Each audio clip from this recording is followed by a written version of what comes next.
Okay, we're right at 10 o'clock Pacific time. Welcome to today's Kochava Foundry webinar. We're super glad to have everyone here. We are talking today about navigating Google's privacy sandbox. And I have to tell you, this topic has gotten a huge response. So we know there's going to be a lot of people on today looking to get questions answered about everything Google Privacy Sandbox.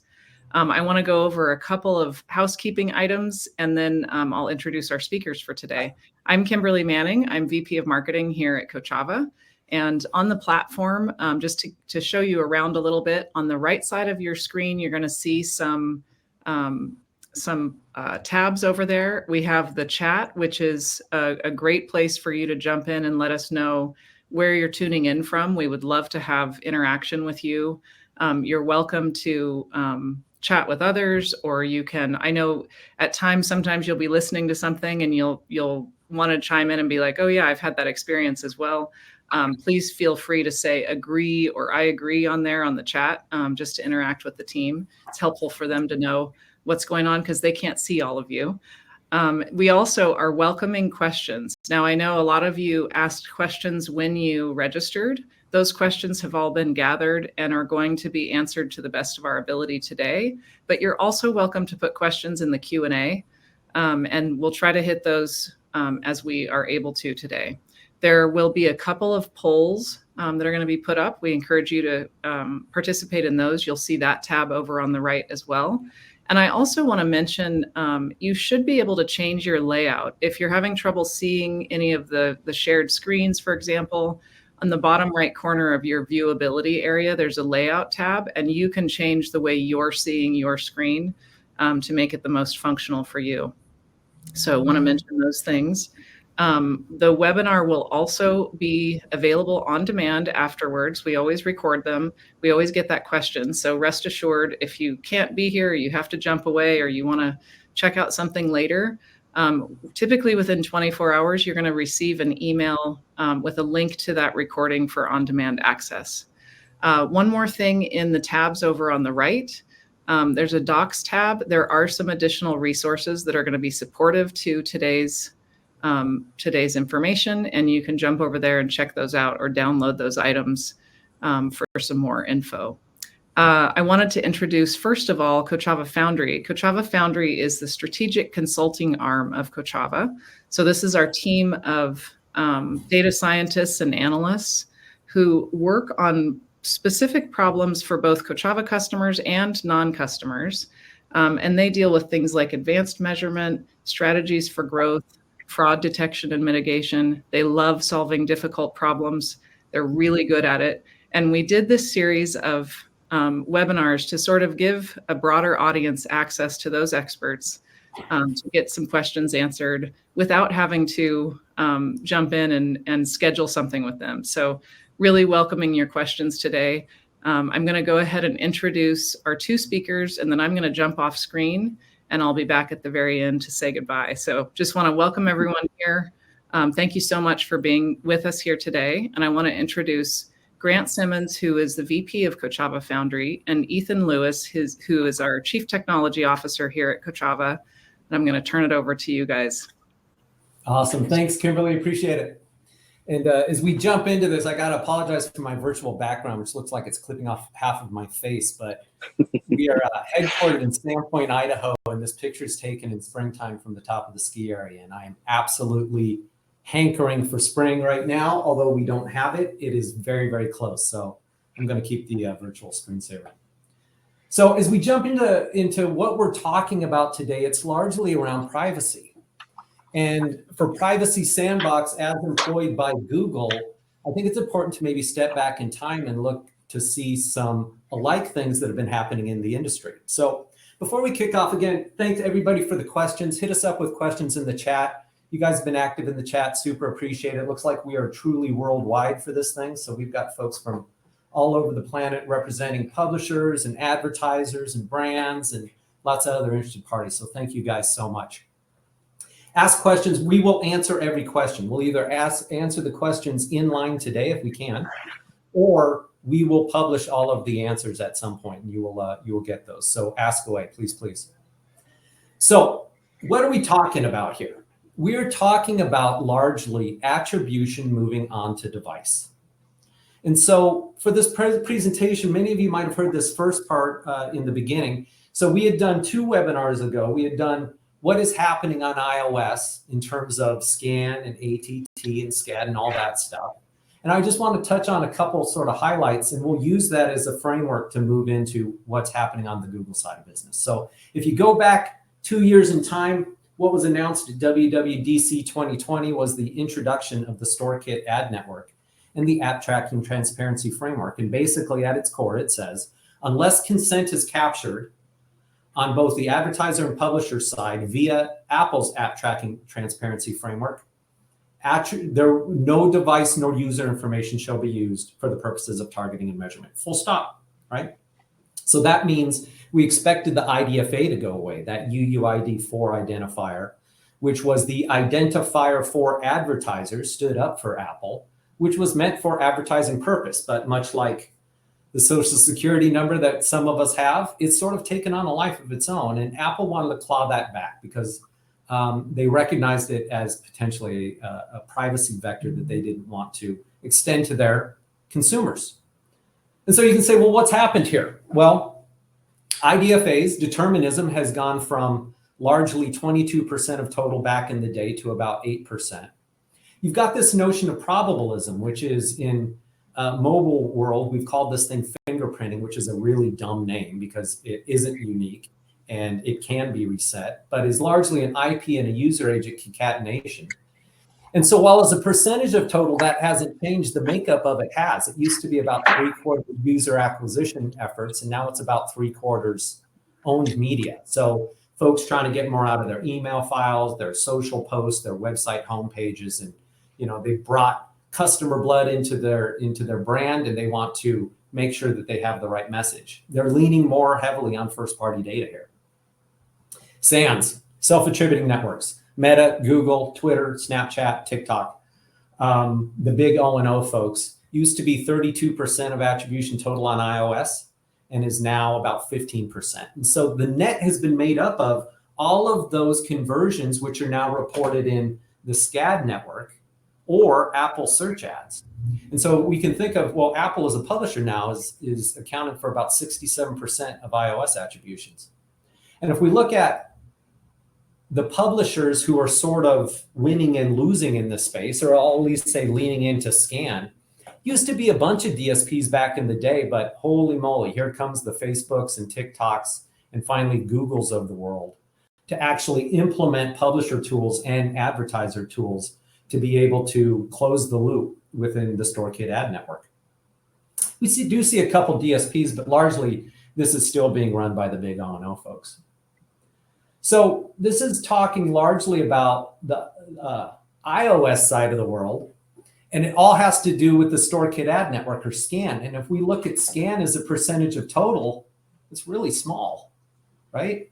And so a lot of effort is being put into this because in North America, Apple is still 56% of handsets. And so when we talk about Apple, we're largely talking about sort of a geographic area. Because when we look worldwide, most attributions are still on Android devices. Android accounts for about 73% of worldwide footprint in terms of usage.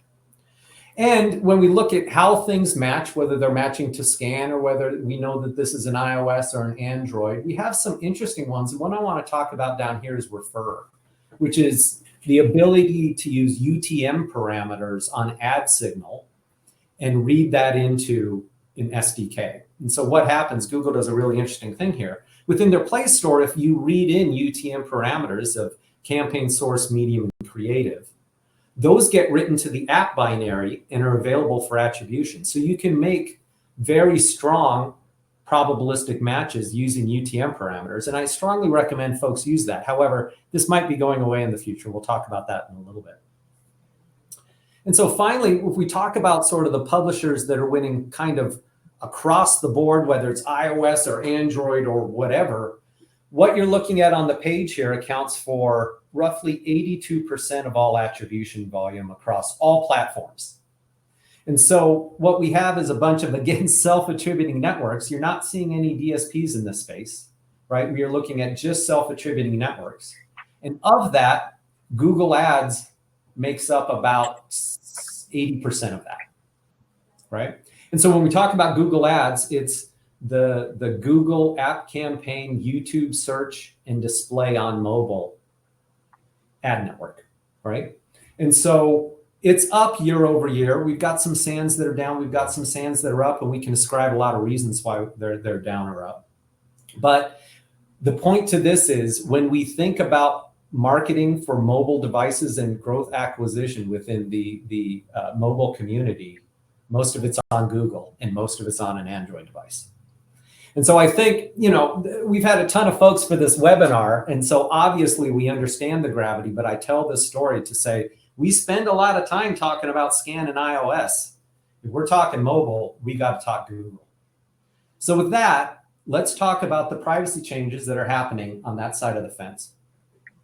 And so with this one, I'm gonna pop this first poll. And as we start describing and as we start to describe what is Privacy Sandbox, I want everybody to take this first poll here real quick, which is, have you done any Privacy Sandbox testing?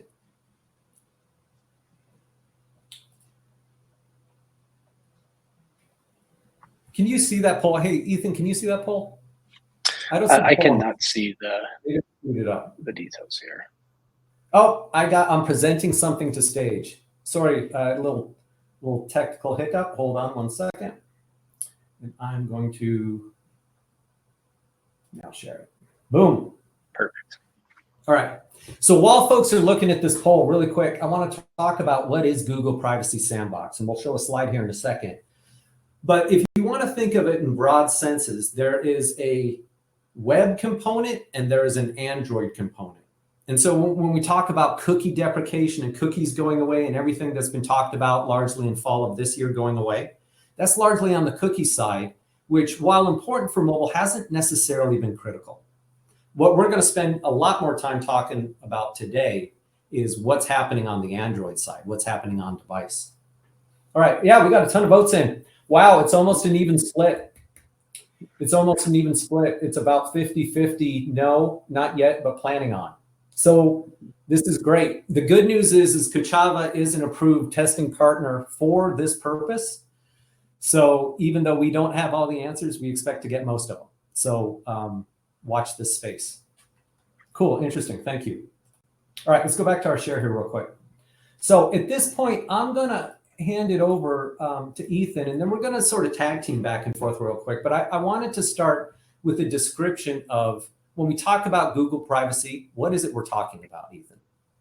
Yep, yeah, absolutely. And I think you mentioned a lot of this, and I think it's really good to start approaching at least parts of Google Privacy Sandbox with SK Ad Network in mind from the iOS side, because there are a lot of similarities specifically around the attribution reporting API. So at a macro level, you mentioned there's a Privacy Sandbox component for Android, and there's a Privacy Sandbox component for Chrome or web browsers. Mm-hmm. The good news is there's a lot of similarities between the two. Going across the list here in our diagram, both of them have what's called our attribution reporting API. We're going to spend a lot of time unpacking that today and the various types of attribution reports that we can expect. They both have this concept of a protected audience API that's largely driven for re-engagement, remarketing campaigns. Topics API is largely for specific targeting. And then something that's unique to the Android side is largely this concept of an SDK runtime, which is something new that Google's really pushing out that safeguards third-party SDKs. And you can somewhat think of that as the comparison to how Apple is starting to take an enforcement approach through Privacy Manifest as well. Little bit different in implementation details, but a lot of conceptual similarities around what type of signals can be sent from a third-party SDK, how you can safeguard against some of those signals coming across, et cetera. So if we want to jump forward into the next slide, we'll step in a little bit deeper here. So like I mentioned, for large components, we're going to hone in more on the Android side, but the ones that we'll get to are the attribution reporting The topics API and protected audience API are the ones that, from an MMP standpoint, don't necessarily impact us as much. But how you can think of the topics API first is it's really taking a stab at contextual or interest-based ad targeting. So when a user is browsing the internet or apps on their mobile phone, app developers have the ability to call into the topics API, register interest that user is identifying, and then later on, publishers have the ability to call into that topics API and get a list of interests that user could subscribe to. So examples of that could be, if you're browsing through various apps looking at specific shoes or athletic wear, those are interests that are going to be available across other apps at time of ad delivery.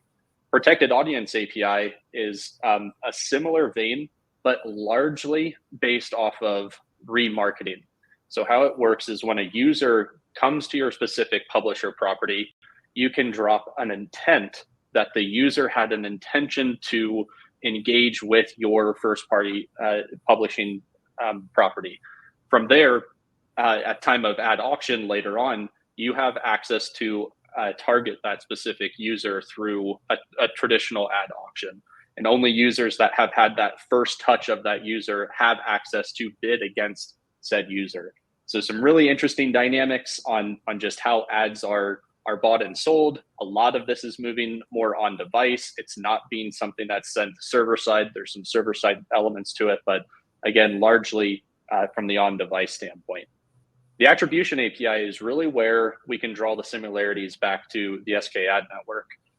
So we're going to hyper focus on really two different types of reporting paradigms within the attribution reporting API. One is called the event level reporting. The other one is typically called aggregatable reporting or summary reporting. There's differences between the two. We'll continue to unpack those, but where you can set your head at this is after an ad is displayed and a user takes some action, we want to pair up the ad interaction with the conversion signal. That performance is largely what's measured through the attribution reporting API, and we get access to that signal in a few various ways. And then again, the SDK runtime is something that we're super excited about from just a developer standpoint, being able to engage in a secure way with a third-party SDK. That's where we'll likely see a lot of the MMP SDKs and so on and so forth. So with that, we'll jump into some more details with the attribution reporting API. Yeah, let's pause here for a second. Yeah. Let's talk about that topics API real quick. Is how granular do we expect that to be? I would argue not very. It's going to be like entertainment, sports, news, social, right? There's going to be sort of 5 major categories. I'm not sure it's terribly useful for an app developer. I think an app developer and most of the folks I chat with would like to set their own sort of affinity tagging. There might be something there eventually. I'm not seeing topics being terribly useful for the mobile crowd. Yeah, I think from the mobile standpoint, it's definitely going to be a lot more interesting, just in the sense of user activity as well. Personally, this is a sample size of 1, but I'm not typically browsing through various apps that are more contextual based. They're typically workflow oriented. I'm typically doing some type of engagement with it. There's certainly the gaming verticals with it, but again, from an app standpoint, will be very tricky to be able to build that topics element in from just something like hyper casual gaming. You'll fall into a handful of categories as a developer. On the website, there is a taxonomy for the topics API that is starting to really expand. I don't know the total number of categories off the top of my head, but it is approaching the hundreds of topics and subcategories within these verticals that you can actually sub-target with. The big question that I have is, a lot of the third-party cookie world and some of the web tracking today largely is cross various publishers, and we can get a wide depth of activity, even cross-device activity, not just bucketed into one user's device. So it'll be really interesting to see if we can build a contextual or intent-based profile that's accurate enough for the topics API to work, regardless of it's on Android or web properties. Yeah, this dovetails into, we're getting some great questions flowing in. Thanks everybody who's putting them in. And as a backdrop for answering some of these questions, I want to start with the topic of, hey, let's talk timing. When do we expect all this to roll out? And to sort of set that up, I'll say I was on a IAB committee call here, would have been probably about 6 weeks ago. And we had some Google folks on it. And it was largely around the notion of cookie deprecation, which was espoused to have been probably about fall this year. And then somebody had asked the question, hey, is link deprecation going to be, or UTM deprecation going to follow? And the answer was, we're going to get through this and we're going to look at that next year. So what that means is UTM parameters, we can expect to persist probably for at least until this time next year and probably through the end of next year to some extent and probably beyond. But the other thing is for anybody who's relying on sort of Google Analytics, it's UTM parameters that powers that. So there's sort of bigger implications here that if UTM goes away, it affects the web community a lot more than the mobile community. And so this will be an interesting one to keep our eyes on. But what else have we heard about timing relative to all this, Ethan? I mean, we're a testing partner, but I don't know if you're hearing anything. Yeah, so from just an overall testing standpoint, I think the poll outlines similar to what we're hearing from the market. We have a handful of larger networks that are engaging in various aspects of Privacy Sandbox. What I've observed, and it's something that certainly we are addressing with our relationships with the IAB and our Google Task Force representatives as well, but you're either focused on one or another category within Privacy Sandbox, and they don't always line up and benefit each other. So what I mean by that is the DSPs and SSPs, you can probably start to see that they're largely focused on the topics API and the protected audience API because it's largely how their core business operates. Yeah. On the flip side, when we're talking to some of the advertisers that want to run campaigns that could be leveraging those technologies, they're interested in getting the reporting finality. And that's where attribution reporting API comes in. The problem is, these are very big shifts in the ad tech ecosystem. So you don't typically find a partner that is going holistic across all three categories. And that's not, necessarily a bad thing. It just means that testing has been slow from an actual holistic flow standpoint from top to bottom. We're engaging with a number of partners that are hyper-focused on, again, the attribution reporting API. And, we have a couple options to do some live test campaigns. None of that's necessarily hingent on protected audience API or the topics API, but certainly would benefit as you start to see third-party cookies, or even in a future state, the advertising ID on Android start to be deprecated. Yep. A couple other sort of alike questions. The notion of opting in, right? We got the question, hey, will you be able to opt in and out of topics? My understanding is no. You're getting characterized. If you're behind a Google registration, you're tagged and you're a part of somebody's model in Google. So you can't opt out of being in topics. But what does consent look like just broadly? What do we know about that on Google right now? Yeah, not a lot has come out around the consent-based frameworks with this. And I think a lot of that is because they're doing such a great job of pushing this to be a privacy-first solution. So no identifiers are being distributed. Very little is shared about the actual browsing activity that takes place.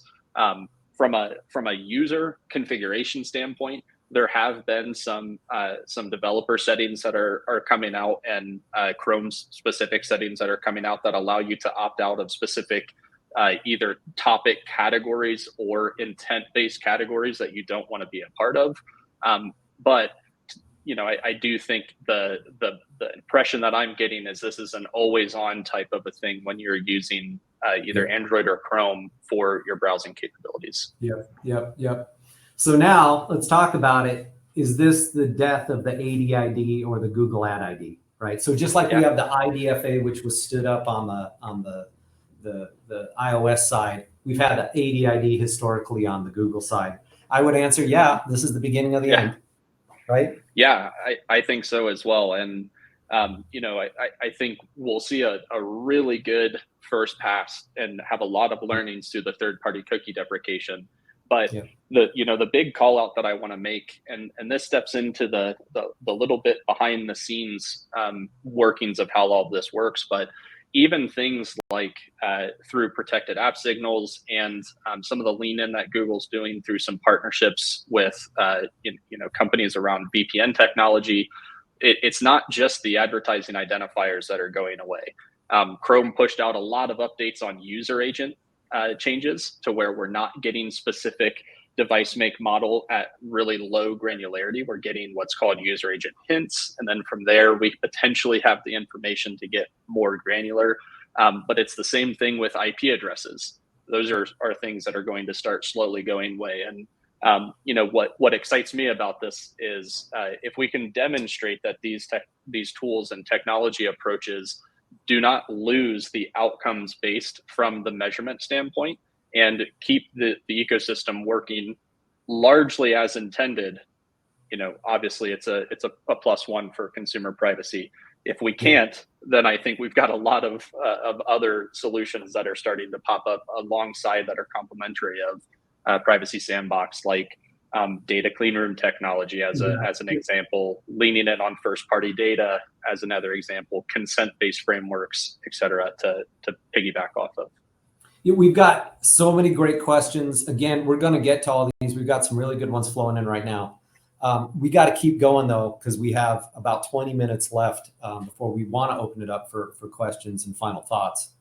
And we probably have another hour's worth of content. So we'll keep going. And where we're going to go now is we're going to go a couple layers deeper into, well, if you're into mobile acquisition, what is it that you need to start caring about?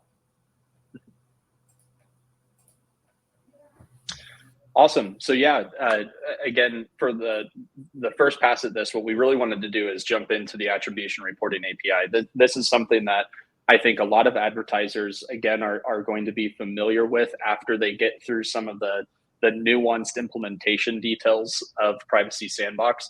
The first pass that we're taking is to heavily focus on the event level reporting. We'll jump in between the differences of event reporting and summary reporting in a couple slides. But the attribution reporting API is all focused on the outcomes, and you have various forms of engagement that you can start to unpack.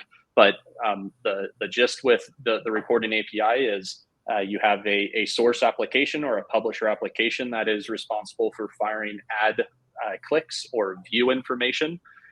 Those can be displayed typically through any type of ad SDK that's working as intended today. And then on the flip side, you have the advertising application or the target location where you're starting to fire the conversions to try to attribute to the ad and impression data that was delivered. So we'll see how that works in a few more slides here. Cool. Here we go. Cool. You can jump straight into the next one. Yeah, absolutely. So the big thing that we wanted to step in with is just diving in and looking at a few of the report examples right out of the gate. So we'll see a flow diagram that should help to conceptualize some of this, but this is the type of information that we can expect to see from the event reporting level. And this is very similar to what you see from an SK ad network post back today. So a few little nuances with the event level reporting. These are specifically associated to a click or a view that took place on the device. You have a source identifier, which contains some of the information about the campaign.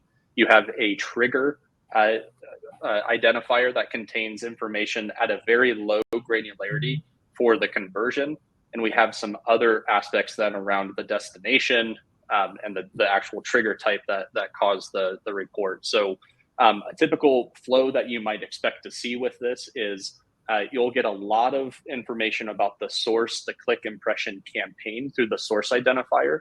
But the big difference and somewhat of a disadvantage of the event level reporting is while it's closer to real time, you don't get a lot of granularity with the conversion or trigger data that's associated. So again, if you're familiar with SK Ad Network, there's various tranches that you can get depending on when the postback was fired. You could get a low, medium, or high granularity based off of how many users engaged with that specific event. That concept doesn't necessarily exist within the event level reporting. We'll step into where it does exist on the summary level reporting. But for the event level, on the trigger information, you have 3 bits that you can leverage for any type of trigger that attributed to a click, and 1 bit for an impression. What that really means is if you have an impression, you should expect to see something like install or page view, right? Those are your 2 options. You have 0 or 1 that you can play around with if you want to talk bit protocols.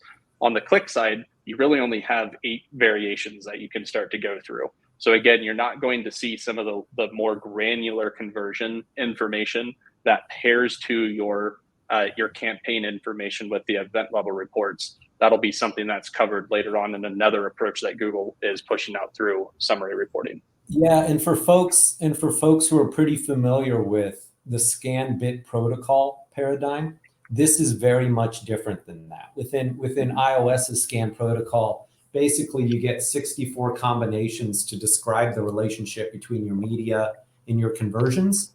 This is segmenting it off into, hey, you can get a little bit of intel on your impressions if you're doing view through attribution. You can get a little bit more with clicks, right? So it's a much different mechanism. Yep, absolutely. So if you want to jump one slide ahead.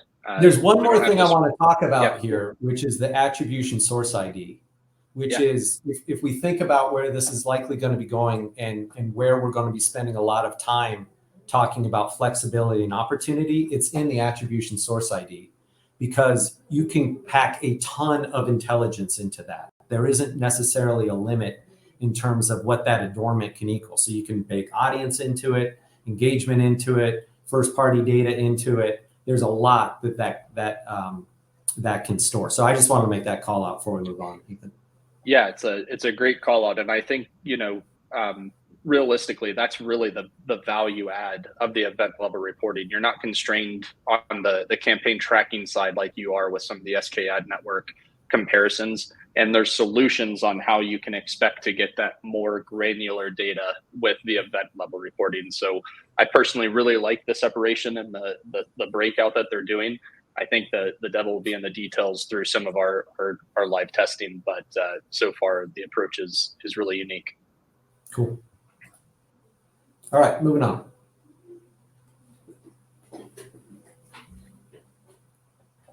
Perfect. So with the event level reporting, I think the main thing is you might be thinking, how do I use this? What is it used for? And again, thinking through the signal that you're getting, a lot of this is closer to real time. There is a delayed element and a privacy threshold that has to be met on device before event reports are generated. But you can expect to use them largely for the campaign optimization standpoint.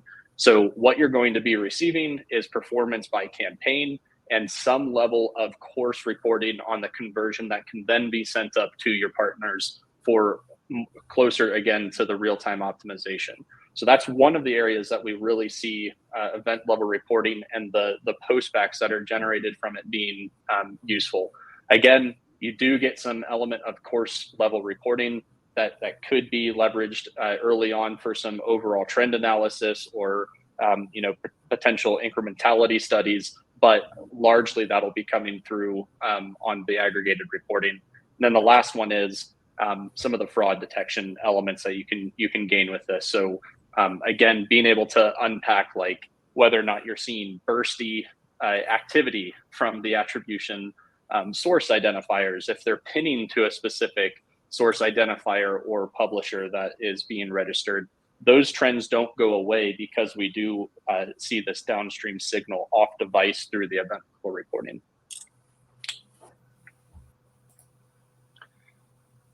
So just a quick recap on some of the limitations that we're currently experiencing and see. This largely just reiterates the fact that while you do get more campaign information, you're very, very limited to the bits that you can have for conversion data.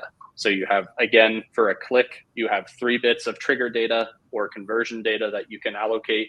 And for an impression, you have 1 bit that you can leverage for that. That might seem like a dramatic decrease from what you're familiar with some of the other event postbacks, but I think a lot of it gets made up with, 1, in the summary reporting, and 2, for the fact that you get all of this campaign information through the attribution source ID that's coming across. Let's highlight that trade-off again really quick. Yeah. You can get fast answers or you can get complete answers. Let's talk sort of through that again, right? So it's summary versus event, right? So you can get very, very granular descriptions of how your media is corresponding with your events, but you're going to have to wait a while, right? Versus if you want overall just snapshotting reports, it's going to be agged up. That's correct. Yep. That is the gist. And again, I think from an engagement standpoint, it's largely just the early insights of the campaigns and how to optimize them that are going to be the real focus. Again, we're going to step through the summary reporting, but we are focused first on event level reporting. There's a few reasons for that. The first is it's largely what we're hearing from networks that they're wanting to partner with so they can maintain the signal going into their systems for optimization. And then also it is very similar from a paradigm standpoint on the SCAD network, at least conceptually, around when you expect to get a post back, how it's delayed, what type of course or conversion data you're expecting to see. And that'll fall naturally in with a lot of the solutions that MNPs have today from a reporting capability standpoint. Yeah, let's get into some of the examples here. We'll get a couple layers deeper again. Yeah. So not too much on this one. This is largely just a duplicate of the earlier side, but just puts a little bit of meat around what we're expecting to see as this postback comes across. So again, you have the attribution destination. What was the actual app that was being targeted from the ad placement that was displayed? You have the source event ID. Some naming conflicts in some of the payloads, but that's largely the source identifier that is coming across. Then you have your trigger data, a report ID that can be later used for some of the summary reporting and aggregation, and some debug information that comes along across with it. So again, this is the type of report that typically is going to be displayed from the engagement of an attribution source and an attribution trigger on device that's sent then to one of the ad tech partners that you're engaging with. And we'll see what more of a flow diagram of this looks like next. Yeah, and as we jump into that flow diagram, I want to sort of pin it back to a couple of questions that we received also. One is, how's identity in Privacy Sandbox going to work for mobile? Is it still based on advertising identifiers? And then, we talked about sort of what we're talking about next is largely going to be the description of the death of the ADID and what's getting stood up in place of.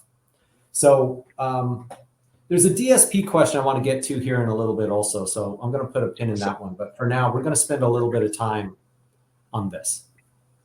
Awesome. Yeah. So this is a little bit of a flow diagram on how various industry players are going to engage with Privacy Sandbox. There's a lot of abstraction intentionally that Google has done on where certain partners engage within the space. So some of it's up for really a user-defined pathing and kind of go at your own risk. But what we're showing here is what we believe to be the most standard flow. On the top, we have the publishing app. Again, that's where the ad request is actually going to be surfaced. You can think back to where we were talking about the topics API and even the protected audience API. Prior to step 1, that's where on device you would see those APIs called. You'd get information either intent-based or contextual-based about the user that could be supplied on the actual auction request. Again, some of that happens on device now, not necessarily through an exchange off device server side. But once that attribution source is actually called from a registration standpoint, that's where we're getting some information about the campaign and ultimately storing some of the attribution source information about the click and impression on device. Later, when we're actually engaging with the advertising app or the destination app from the attribution source, you can imagine that a conversion is taking place. And again, that can be a lot of, either a first-time install, or if you're in the web space, it could be a page open, an add to cart, whatever the downstream funnel conversions are looking like. Once that attribution trigger is logged and generated, then we have the ability to do an event postback when those attribute. There's a little bit of nuance with this. Some of it is speculation, and a lot of it is what we're trying to confirm through a lot of our testing. But how it's behaving is very last click oriented from an event level standpoint.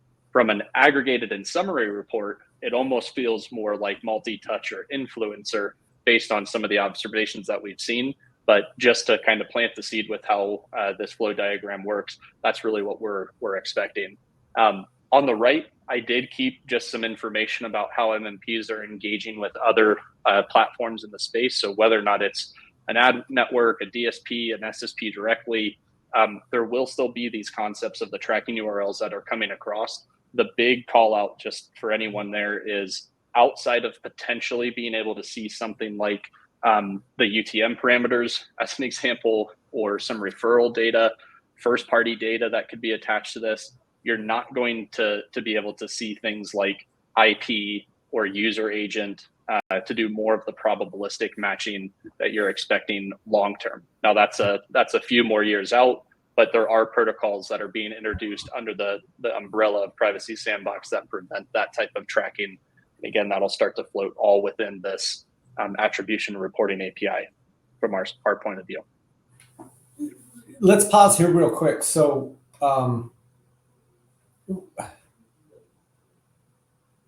let's talk about identifiers. They're largely going away just in general, right? And so within this, you might ask the question, well, ads are being stored on device and conversions being stored on device, and there's an operating system that is doing the decision framework on winners and losers. What do you need an MMP for? Sure. Right? Which I would argue, when we talk measurement, it's largely around deconfliction and the syndication of data as much as it's about measurement. But that's my opinion. I want to hear yours. Yeah, no, I think that's a great question and a great call out, and it's something that we are even asked with today's world on iOS. And what we've observed is really twofold. One, the more media partners you're working with, the more variance in reporting you should expect. So a source ID doesn't mean the same across the industry. It would be awesome if it did, because it would make decoding those values a little bit easier from a holistic reporting standpoint. So a lot of the work that we do from an integration standpoint is ensuring that there's a cohesion across all of the signal that you're getting from the reports to make sure that it means something meaningful at the end. Understanding how a creative is represented, a geo, a campaign name, et cetera, and how that's partitioned, that's a lot of what we're doing. And then the second part of it is largely around the conversion tracking and coming up with some of the bit protocol. And it's really in twofold.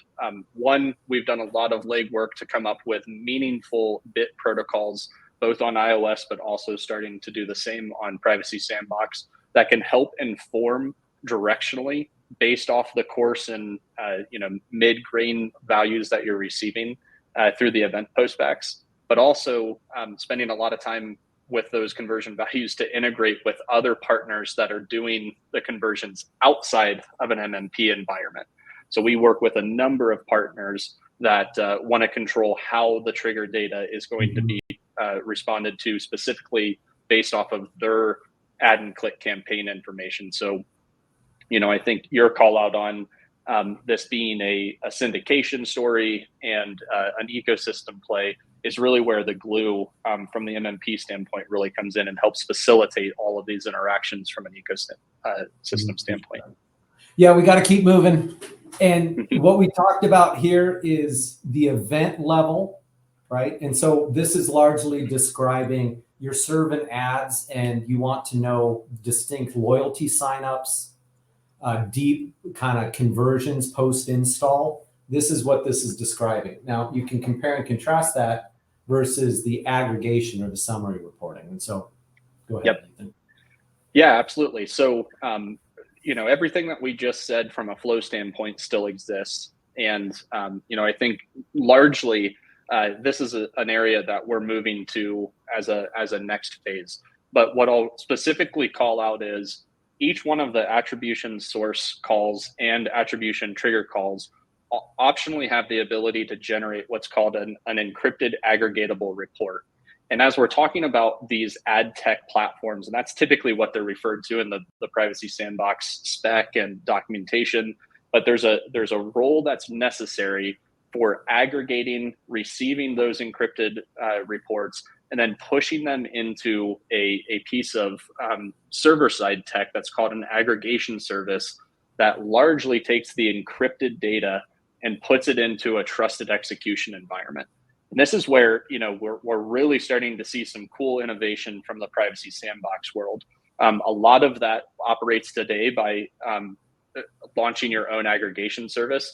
As a Google certified test partner, we have our own aggregation service that we host that's receiving this data. And its core purpose is to, again, take the attribution source information, the attribution trigger information, put it into a trusted environment, and be able to run queries against that data and do further analysis for summary reporting. And there's a lot of privacy thresholds that go in. There's a lot of encryption of the data and decryption of the data that goes into play. But the key elements of aggregatable reporting are, this is where you start to see things like, cross-network attribution taking place, being able to identify a little bit more, hopefully long-term on cross-device level information that's coming across, and so on and so forth. We can jump to the next slide here. Yeah. And I think, not a whole lot else to add on this, but the main keys for all of this are when you're engaging with your partners, this is server-side technology that has to be spun up. So if we think of the ecosystem play, and you called out some of the self-attributing networks on the SK ad network side, these are going to be areas where an MMP integration starts to look a little different per the partner that we're engaging with.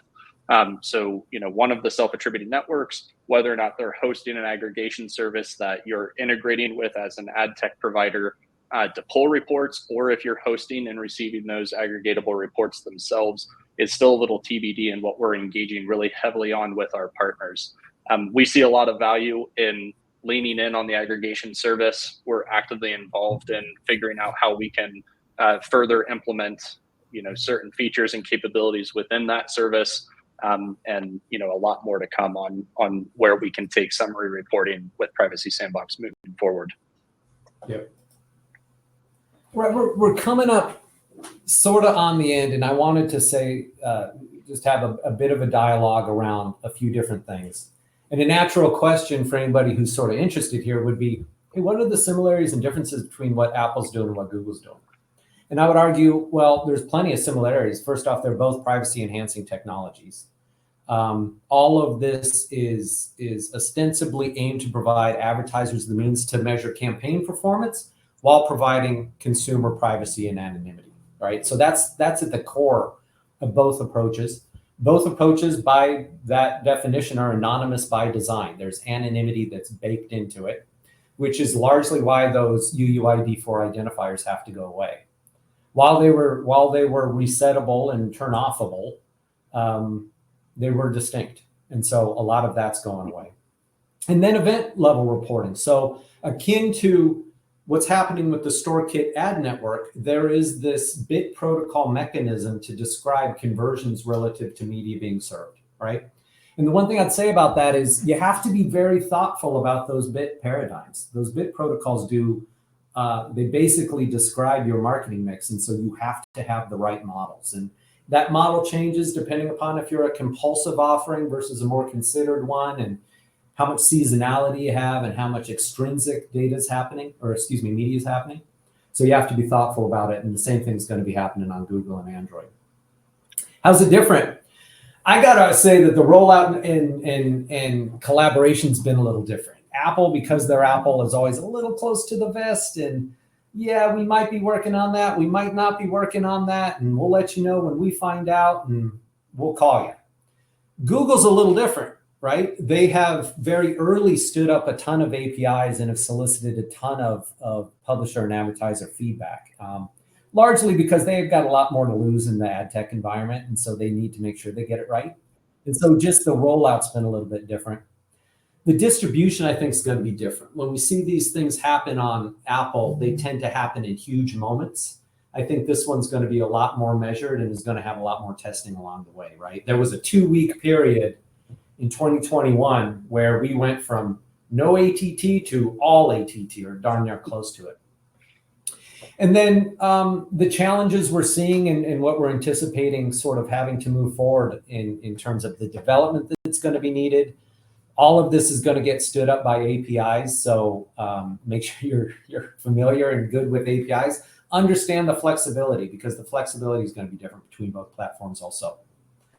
So that's my 2 cents, Ethan. I wanted to sort of, anything else that I didn't cover that you think is an important similarity or difference between what we're happening on iOS and Android? I think you covered on all of them. I think I just double click the timing element with this and understanding the phases that Google's rolling out with. I think the biggest advice that I would give is, while we still have these identifiers, begin testing so we can be better informed on what the performance looks like before it's something that's just evaporated and that we can't really do the back test comparison with it. So what I mean by that is we'll still see a lot of these deterministic identifiers from the cookie world for a little while here, and from the advertising ID world. Being able to cross compare the results that we see from Privacy Sandbox, obviously huge and crucial. So we would definitely welcome any campaign testing, and again are ready for a lot of that through the attribution reporting API. Yeah, let's talk about that for a second. So while we can't control Google's time frame when they're going to roll this stuff out, the thing we can control is our own SDK footprint. So let's talk about that real quick. Where are we sort of technically with helping partners test, get a new SDK on a test build, et cetera? Yeah, so again, we're going through and updating the SDK to be responsible for the attribution trigger side of things. What that largely looks like is updating the SDK version, pinning to certain models that we're producing for those lower coarse grain values. That'll be rolled out within the next, over the next couple months. And then we also have all of our reporting that is being scoped out and further developed. Where we're at from a testing standpoint is we can ingest all of that data today. So whether or not you're making the calls with a specific ad network partner that, again, is responsible largely for the attribution source, we can receive that data, we can respond to those certain requests, and we can also fire the trigger data to make sure that the attribution's coming in. So we're ready to do testing campaigns. We have a select number of networks that are also far enough along in the process to be able to do that testing, and happy to engage. Yeah, and we're coming up on time. I got, what are we seeing on the publisher side in terms of the publisher adoption with Scan was very slow. It still is, right? Scan 5.0 is rolled out. We probably won't start seeing Scan 5.0 till maybe this time next year. Right. Yeah, and I think on Google. Yeah, I think the one call out that I would say is there is more tech that is needed to be produced to participate in Privacy Sandbox. There are certain server-side elements that need to be built and stood up by the ad networks and even MMPs with SCAD. For better or for worse, largely was contained to the operating system. There was very little outside of maybe some campaign planning and management tooling that need to be built. So I do think we'll see a slower adoption across Privacy Sandbox, but I think that there's a lot to be said about the early adopters of the 3 pillars: the topics API, protected audience, and specifically a reporting API, from just a first to market on this new paradigm of privacy first attribution. Okay, we got 5 minutes left, and there's one little part I want to get to. Look, folks, we're going to have a part 2 to this, and it'll probably be last week, April, first week of May, which is going to be Privacy Sandbox part 2. But in terms of just a little bit of a preview of what we plan on getting into. Wanted to talk about measurement and attribution in this future state. So this is the last thing that we'll chat about, and then we'll bring Kimberly back. Awesome. Yeah. And I can be quick about this. This is just a slide that we really want to help illustrate that, again, a lot of the signal deprecation is causing impacts in a lot of different ways from a efficacy and performance reporting standpoint. Obviously, if you're familiar with Coachava, you're familiar with some of the products that we're producing. One of them is our always on incrementality product. The really cool thing about that product is it's built off of aggregation data from the get-go via the modeling that takes place with the attribution. So all that is to say is we're hyper focused on testing how we can also overlay the models with your SCAD and Privacy Sandbox data to ensure that you're even able to still run the incrementality case studies that you're starting to dip toes into from just a performance media standpoint today. So super encouraging. I think that's a use case as we're engaging with the Privacy Sandbox team that is top of mind for us, and continuing to invest in implementation details for that as well. All right. Hey, Kimberly, I'm going to invite you back to the front here real quick. We have a bunch of questions from registration. And again, we will answer all of these. And we've got oops, let me go ahead and take you to that. I'm going to stop sharing. We will answer all of the questions. And we've got a bunch more that are flowing in right now. And so we'll add those to the pile also. We'll have them published next week. And then we're going to do a part 2. Right, yep. Kimberly? So we do have a part 2 scheduled. You know that because this one's called part 1, so there has to be a part 2. So end of April, beginning of May, look for that.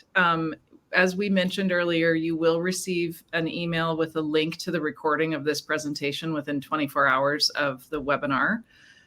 Love all the questions that came in. We normally love to do more Q&A live, but there was just a lot of content to cover here. So I think you can assume part 2 will be a little bit more interactive with those questions now that we've covered the basics here. So hope to see you back at that one. And also wanted to mention, I know that Seth Samuels introduced himself on the chat there. He's the GM of Coachava Foundry. He's probably the one most of you have heard from or will hear from if you've had questions. He's going to be kind of managing, making sure everything gets covered in terms of getting all your questions answered. And he can also give you more information about Coachava Foundry as well. So follow Coachava on LinkedIn if you want to get information about any of our upcoming webinars. The Foundry series has been awesome in terms of just interactive and lots of questions and able to really get people's questions answered. We try to do our webinars on topics that are of most interest and hottest topics for the ad tech industry in general. So we'd love to hear from you, and we'd love to have you join us for another one in the future. So I think that's kind of all we've got today. You have a minute 45 left, Grant. You could answer a question right now if you wanted to. There's actually one I want to get to, and I don't know if we're going to have time to get into it, but it's this notion that Alexander Porter asked, which I'm just going to read really quick. DSPs have spent a lot of time building out high-performance targeting products, but with Sandbox, they have to work with the browser. How handicapped will their technical capabilities be if they can't host massive amounts of campaign targeting data on browser memory, or can they? I would say this also extends to device memory. What folks can do in browser memory, what folks can do in device memory. My answer is going to be out of the gate, I don't think much. I don't think they're going to expose that as an opportunity, but let's get your 2 cents, Ethan. Yeah, I think what we've been hearing is largely there is a limitation on scale that specific partners are seeing on what they're able to store throughout these APIs. So I think that's accurate. I do think, though, that, again, this will largely be one solution that DSPs and SSPs take from an engagement standpoint. I do still think, going back to the foundations that you laid out, first-party data, working with data clean rooms, building your own contextual profiles. The IAB has a lot of specs around things like OPJA for how you can do contextual targeting through seller-defined audiences. There's a lot of really interesting tech that's coming out that is still under this privacy lens that does not rely on first-party identifiers outside of Google that's a little bit more server side friendly. That's not on device. So certainly one approach. You got it right in under the wire. We got 7 seconds left. All right, folks, we're going to get these questions answered. And thank you again. Really appreciate it. Thanks, everyone. Thanks, everyone.